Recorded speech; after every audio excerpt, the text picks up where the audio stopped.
Hola amiguitos de peregrinos, hoy te enseñaremos a diseñar y construir senderos, así que estén muy atentos. Diseño y construcción de senderos.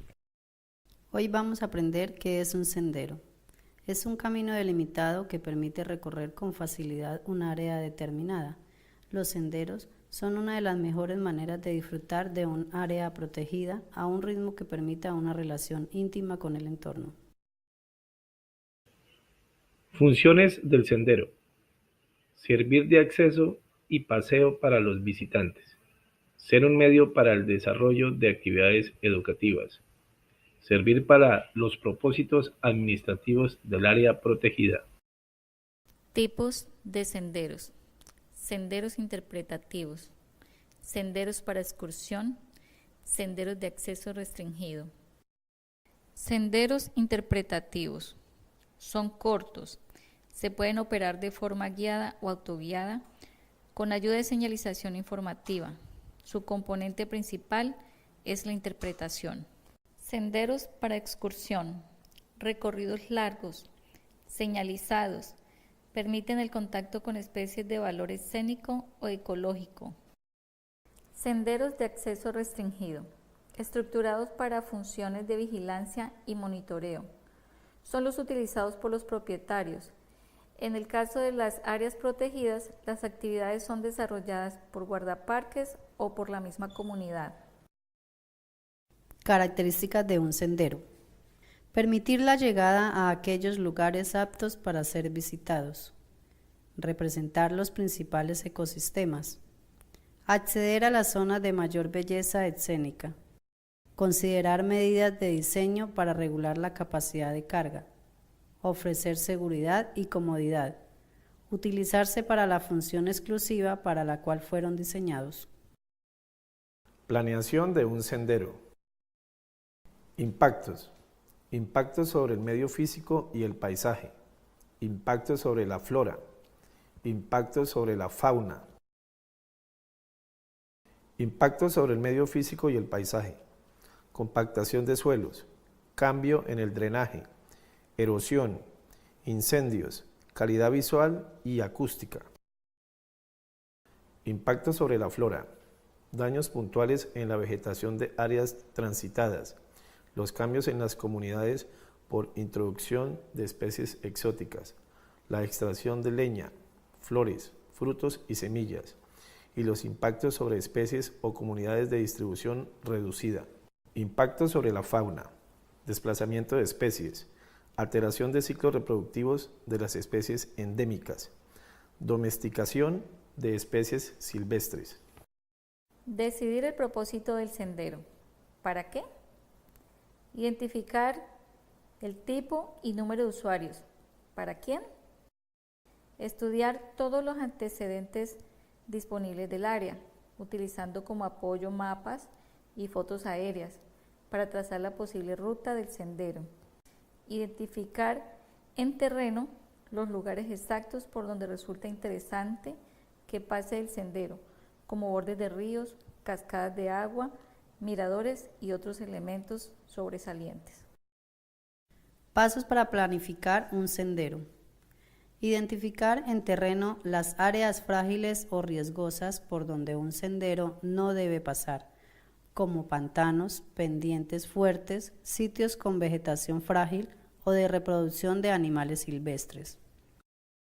Marcar los sitios de interés y las áreas restringidas en un mapa, con distintos colores, y dibujar la ruta del sendero conectando los puntos de interés entre sí. Marcar en un terreno la ruta exacta por donde el sendero debe pasar y revisarla completamente antes de construirlo. Planificar las técnicas de construcción, las herramientas a utilizar y el equipo de trabajo que se encargará. Conocer el relieve y la fragilidad de la zona, mapas y fotografías como principales instrumentos de apoyo.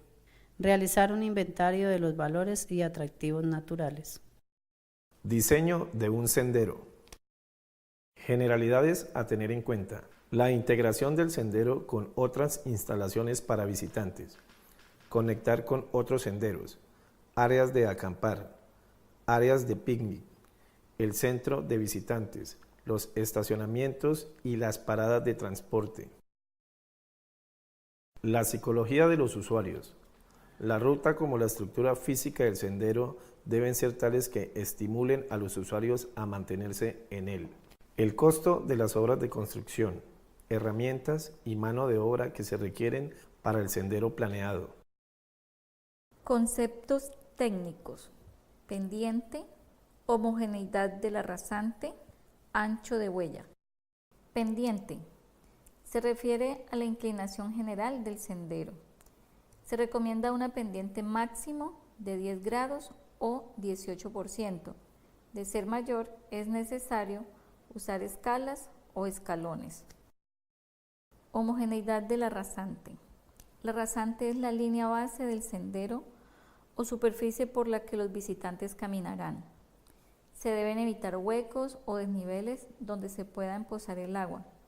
Evitar asimismo cortar las raíces de los árboles que pasan por la rasante. Ancho de huella.